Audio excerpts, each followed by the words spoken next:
Is it okay to ask question on a certain practical aspect vis-a-vis the valuation methodology? Because it may not really conform to today's discussion, but methodology is a part of today's It discussion. is a part of a peer review process. So you can ask and we can discuss. All right. There is a certain real life scenario where a valuation is requested for internal regulatory purposes and distribution of shares. The client gave details on the physical assets as well as the financial assets. The future life of the asset is about 14 years. The age of the asset is about 11 years. The asset is valued based on depreciated replacement cost on DRC method, as well as uh, uh, the income approach method.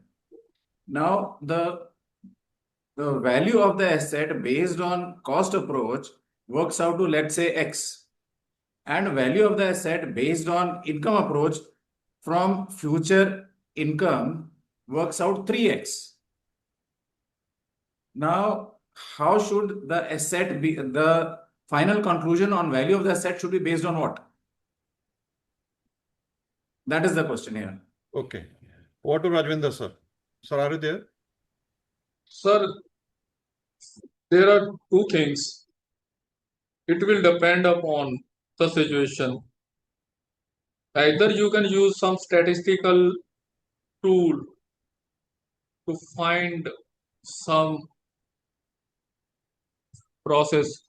Means there are certain methods where you can get a with all the three methods or with all the two methods where the value differs by a large amount. The only thing is you can take it average or you can do some other statistical tool to find something in between the two methods. Sir, I did a little bit of research on this. There are some valuers who have used weighted cost method. They have given a certain weightage to the cost-based method and some weightage to the income approach method, and then took a weighted average and gave the valuation report. But here, my confusion and let's say point of contention is the huge difference between these two values, and both of these are based on facts. There is no ambiguity on facts. There is no ambiguity on future earning prospects because it is a cash generating unit and the future earnings are fixed. I'll give an exact asset. It is basically a solar power plant. So it has PPA for 25 years and it has fixed earnings, which vary by at the most 2 or 3% every year. So for such an asset, basically being a cash generating unit, income approach has to be the appropriate method, in my opinion. I want views of the experts, but the asset cost as such is much lower because as it is, you know that the cost of setting up a solar power plant has reduced drastically internationally. Yes, sir. Weighted average can be used in market approach, and that cannot be the suitable method in this scenario you discussed. Rajvinder, sir, over to you. So the problem will arise that how you have selected a particular weightage for that. So only thing. Here the confusion is still on which method is appropriate. In my opinion, it is income approach, not the asset approach, that not the cost or market approach. Of course, Sir, I want to submit. If you can justify that this method is appropriate, then what? There is no problem. You can give your value according to that. If you are able to justify your valuation procedure, your valuation scenario, then there is no problem. Sir, I want to submit my view. Yes, sir. Sir, in such scenario, we should judge what is the market rate scenario, comparable market rate scenario. Comparable market rate here, in my opinion, cannot be applied because it is a cash generating unit and it has fixed, or let's say it has a reliable income source for the next 15 years? My question is, sir.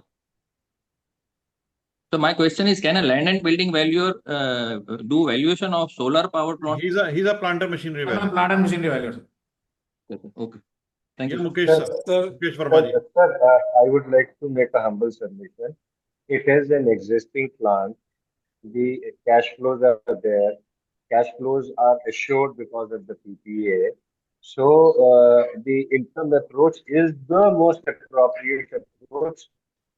No other approach should be applied here, and there's no need to look at the evaluations that are arrived at by any other method. Only the income approach should be applied, and the valuation done by income approach is the right valuation. और साथ में sir आपको पास history का भी एक statistical data बना लेना चाहिए उस पर्टिकुलर प्रोजेक्ट का, और उसके नियर बाय जो प्रोजेक्ट ऑपरेट कर रहा है उसका भी डाटा आप कराइए। सेल कंपैरिजन नहीं, मैं आपको बोल रहा हूँ स्टैटिस्टिकल डाटा जो प्रीवियस ईयर्स के जो अर्निंग्स हैं, और उससे अगर पुराना या उससे नियरेस्ट फ्यूचर में लगा हुआ कोई प्लांट होगा उसका डाटा दोनों कंपेयर करके आप उसका इनकम अप्रोच को आपस में मैच कर सकते हैं, इन माय ओपिनियन। क्यों sir Mukesh sir, I am right sir? Sir बिल्कुल बिल्कुल ठीक कह रहे हैं सर। वो रिस्क मिटिगेशन भी हो गया कि कल को कोई ये नहीं कहेगा कि ये कैसे किस तरह से अपने Yes. फाइनेंशियल्स भी हो गए, पड़ोस के फाइनेंशियल्स भी हो गए। That is the right thing sir. और आप उसको ऑफिशियली कोट करिए, आप उसको ऑफिशियली कोट करिए अपनी रिपोर्ट में, सो दैट इन फ्यूचर आपको कभी कोई चैलेंज हो या कोई आपको कोई लिटिगेशन प्रोसेस में जाए तो you can be able to give your proper justification and you can defend your report. और आप Agreed, sir. तो देखिए उस पर्टिकुलर चीज का डाटा अगर आप सर्च करेंगे तो गवर्नमेंट की वेबसाइट्स पर भी अवेलेबल है, और डिफरेंट वेबसाइट्स हैं जहां पर आपको पुराना स्टैटिस्टिकल डाटा मिल सकता है related to that particular type of asset. तो उसका No, थोड़ा sir, there is a one problem. There is a problem. The agreement made between the solar project and government, there was much more profit. Nowadays, government is not giving that rate. The purchaser will purchase the unit. They will not get the same agreement with the government. Yeah, right, sir. Exactly. You are right, So sir. then income approach will not applicable at here. बिल्कुल। DCF method can be applicable, sir, here. Means certain discounting for the coming years may be taken if he Within has. the company. Hello. If it is for liquidation, yes, maybe when he's buying the asset, the PPA may be at a lower cost. But if the company is being sold per se as such in CIRP or otherwise, then it is the company which has the PPA. It is not the promoter of the company, and the PPA would remain. It would sustain. This is an important. In my opinion, sir, DRC will work here. The prices of the equipments required for solar are drastically came down. Also, tariff are also came down. So the at current prices, DRC by DRC method, the valuation will be more appropriate. Yeah, other two methods are applicable, but income approach will not be applicable because you work out by all the methods and conclude near to DRC, which is close to market rate also. One more thing, sir, the operational efficiency is also to be considered, whether it will remain same for the remaining period or not. Some efficiency reduces by 1% Efficiency will every year reduces. as per the solar panel manufacturers. That has been taken into account. Even what Bansal sir mentioned, that past history has to be taken into account. The past history for last 10 years, the financial data for the 10 years has been averaged to arrive at starting figures for the next projections for the next 14 years. So not only for that particular plant, you have to study the nearby plant which is older than let it be 2 or 5 years than that. You can come to a conclusion that how much is the asset is depreciating and how much the efficiency is being reduced per year. Or you can collect the data from the various solar installation agencies, that what will be the future of this type of plant in current scenario and in future scenario, and in that particular location. Sometimes location is more important.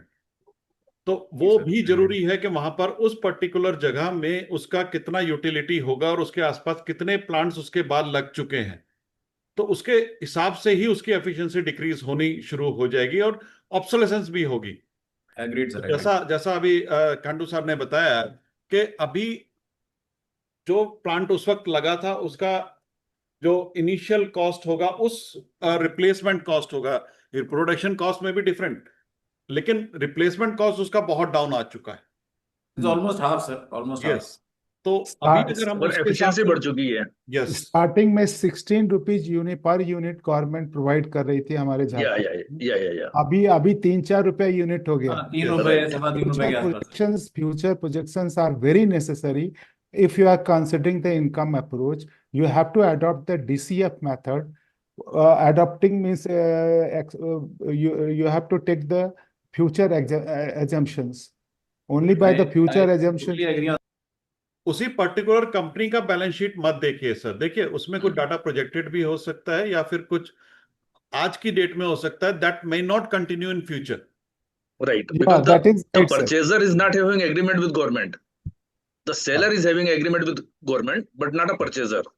Okay okay, yes. तो sir मेरा question है, tea garden का जो valuation है वो कौन कर सकता है? सर टी गार्डन का वैल्यूएशन देखिए, अगर आप 34AB में जाएंगे तो लैंड एंड बिल्डिंग के लिए अलाउड नहीं है, लेकिन अगर आप IBBA में जाते हैं तो ऐसा कोई रिस्ट्रिक्शन नहीं है। यहाँ पर आपके लिए कोई रिस्ट्रिक्शन नहीं है। एज अ रजिस्टर्ड वैल्यू अगर आप कंपनी एक्ट के अंडर अगर आप वैल्यूएशन कर रहे हैं, then you are the authorised person, you can do it. Land building वाले।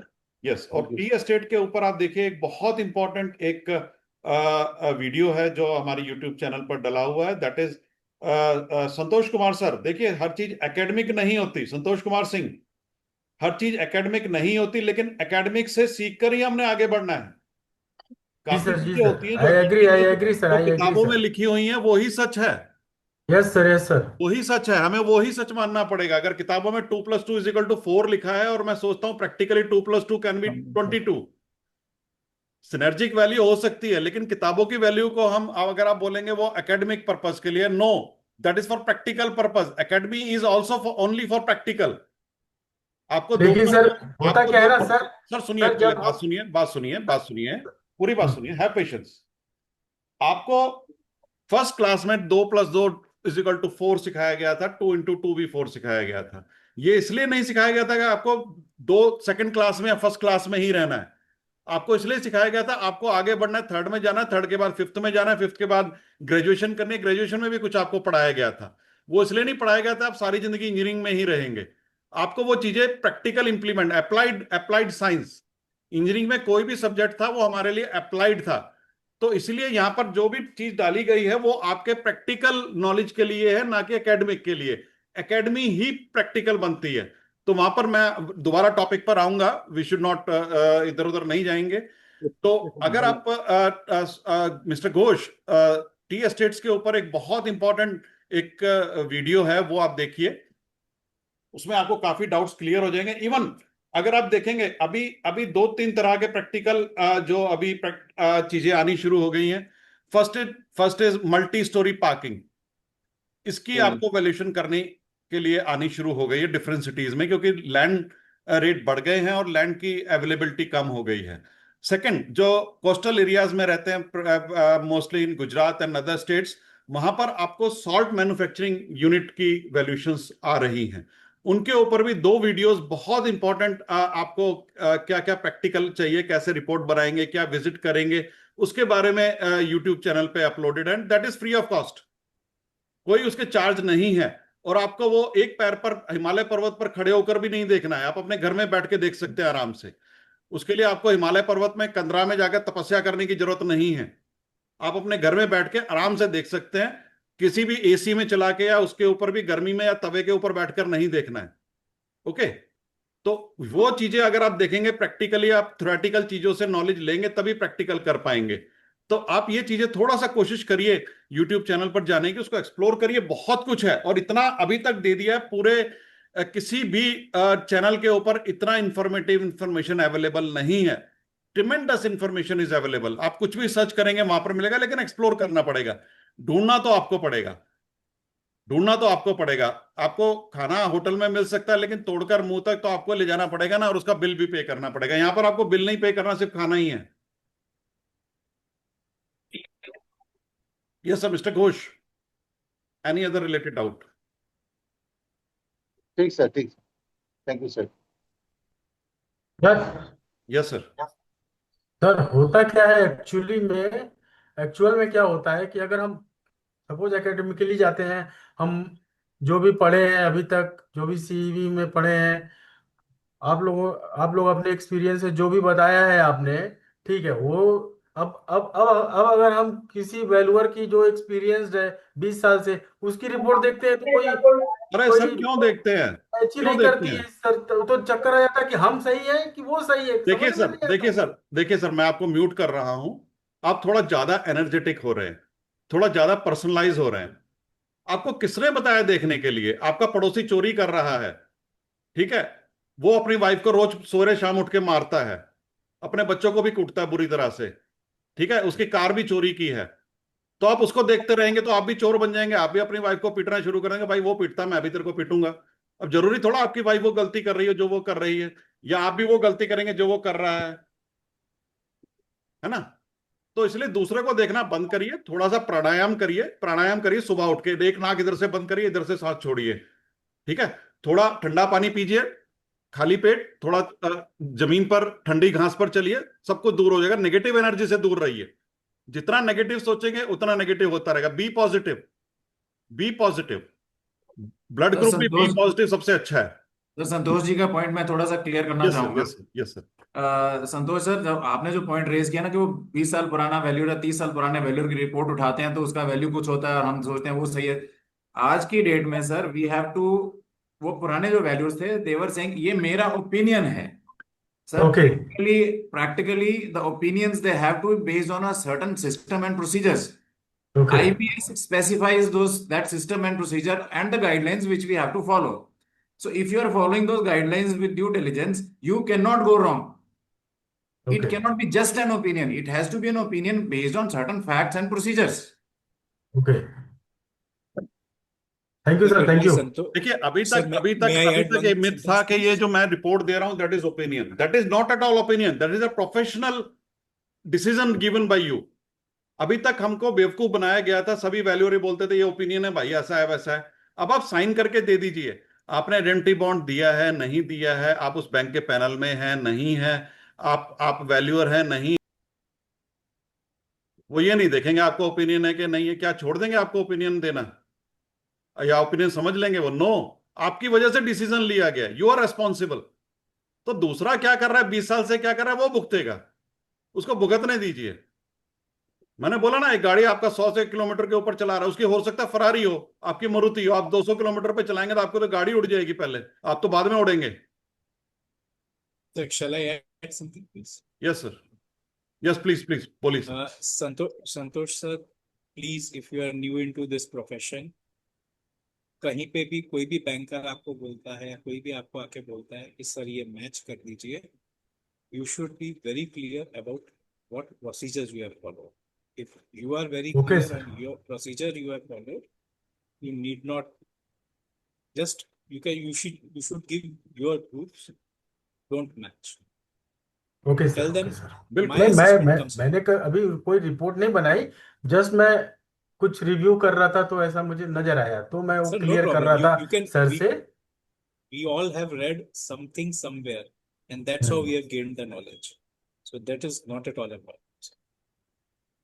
देखिए, कभी भी Thank you, जो sir. बिल्कुल भरत कुमार जी ने बिल्कुल सही बोला है, आपको क्योंकि अभी इस फील्ड में नहीं उतरे हैं, थोड़ा सा डर लगना भी लाजमी है, थोड़ा दिल धड़कना यस सर, भी यस लाजमी सर। है, थोड़ा गला भी सूखेगा, डर सबको लगता है। माउंटेन ड्यू पीजिए, मजा आएगा, ठीक है। इसलिए सर अब घबराइए वही मत, घबराइए मत, हम सर, सब अब आपके साथ हैं। कभी भी कोई प्रॉब्लम हो आप किसी को भी फोन कर सकते हैं, कोई लेना हो, लेकिन अगर आप गलती करके फोन करेंगे हम कुछ नहीं कर पाएंगे। नहीं सर, अभी तक हमने किया ही नहीं, गलती गलती मत की करिए, बात ही और नहीं किसी आती के है। देखने से इंस्पायर मत होइए, इंस्पायर जी मत सर, होइए, ठीक है। जी सर, जी शाहरुख सर। खान जी है, एक्टर है, अपनी अपनी वजह से है। अगर मैं शाहरुख खान बन के ऐसे एक्टिंग करने लगा ना, लोग मुझे जूतियां मारेंगे बाहर। जी सर, इसीलिए मैंने सर, अब आपसे नहीं पूछेंगे तो मैं किससे पूछने जाऊंगा? मैं बिल्कुल आपके परेशान मत होइए, स्लो एंड स्टडी चलिए। देखिए देखिए, कैरियर आपके अभी आपने शुरुआत की है, जहां से की है वहां जीरो समझिए। अभी जी आपको सर। बहुत दूर तक जाना है, बहुत दूर तक जाना है। तो जितना सर स्लो एंड स्टडी चलेंगे उतना आपकी जर्नी सेफ रहेगी और डेस्टिनेशन पे पहुंचेंगे। हमें डेस्टिनेशन पे पहुंचना है। जैसा मैंने देखिए थोड़ा कड़वा मैंने बोला था, लेकिन देखिए ऊपर अगर हम जाएंगे ना, तो भगवान हमसे वैल्यूएशन नहीं कराने वाला, उसको कोई जरूरत नहीं है। उसके बाद चित्रगुप्त जी हैं और they are so, Yamraj ji भी हैं और बहुत बड़े बड़े ज्ञानी लोग हैं जो वैल्यूएशन उनके लिए करते हैं, हमारी वैल्यूएशन करते हैं वो। लेकिन हमारी वहां जरूरत नहीं है। हमें वैल्यूएशन करने के लिए जिंदा रहना जरूरी है। जिंदा रहना जरूरी है तो अपने आप को सेफ रखना जरूरी है, सेफ रखना जरूरी है, प्रोफेशन में रहना जरूरी है। प्रोफेशन में रहेंगे तो काम करेंगे, तभी बदल पाएंगे। सिस्टम से बाहर रह के हम सोचेंगे दुनिया बदल देंगे, नॉट पॉसिबल। सिस्टम में रह के, सिस्टम को फॉलो करके ही दुनिया बदली जा सकती है। बाहर रह के सर कोई तो नहीं जीता जा सकता। सर सिस्टम में रहना चाहते, तभी आपसे बोला कि अगर कोई तो ऐसा रिपोर्ट स्लो एंड रिपोर्ट हो स्टडी तो रहिए, सर बिल्कुल हमें परेशान मत सिखाइए होइए। सर थोड़ा। परेशान मत होइए। देखिए अभी जी सर। आज मैच आने वाला है इंटरनेशनल, ठीक है। उसमें देखिए वो बॉल को पहले देखता है फिर छक्का मारता है। ज्यादा छक्के के चक्कर में वो बोलेगा पहले वाले ने, उसने अभिषेक शर्मा ने छक्का मार दिया, मैं भी छक्का मारूं, वो साला कैच आउट हो जाता है। तो उसको देख के छक्का मारने की कोशिश मत करिए। क्या पता उसके क्या काबिलियत है, क्या पता उसके पीछे क्या बैकअप है, क्या पता उसके पीछे क्या सिनेरियो, क्या पता वो डरता ही नहीं है, बोलेगा भाई मेरे तो दादाजी की प्रॉपर्टी, मुझे क्या जरूरत है कुछ करने की। जी अभी जी काफी आप पॉलिटिकल चीजें भी ऐसे देख सकते हैं, जो बड़े बड़े लोग हैं उनके पहले लोगों का किया धरा वो अभी रिस्क ले सकते हैं। लेकिन आप रिस्क ले सकते हैं, आप कैपेबल हैं उस रिस्क कैपेसिटी के लिए या नहीं, ये देखिए। अब 20 साल पहले वाला वैल्यूअर क्या कर रहा है क्या नहीं कर रहा है, दैट इज इमेटेरियल। आप क्या करेंगे, you are responsible for it. Yes sir, yes sir. ठीक है ना सर, दैट इज मोर तभी तो इंपॉर्टेंट। मैं पूछता हूँ ना सर। बिल्कुल, तो थोड़ा सा उसको पॉजिटिविटी में लाइए। संतोष प्रोफेशन जी के कभी कहाँ अंदर। से कभी क्या होता है संतोष जी कहाँ से हैं कि आप? सर हेलो मैं सर, कभी गोरखपुर कभी से। क्या होता है कि जो सामने वाले ने लिखा है वो समझने की काबिलियत भी अपने में नहीं होती है। यस बिल्कुल ठीक है। तो वो लेवल तक पहुंचना भी पड़ता है कि जो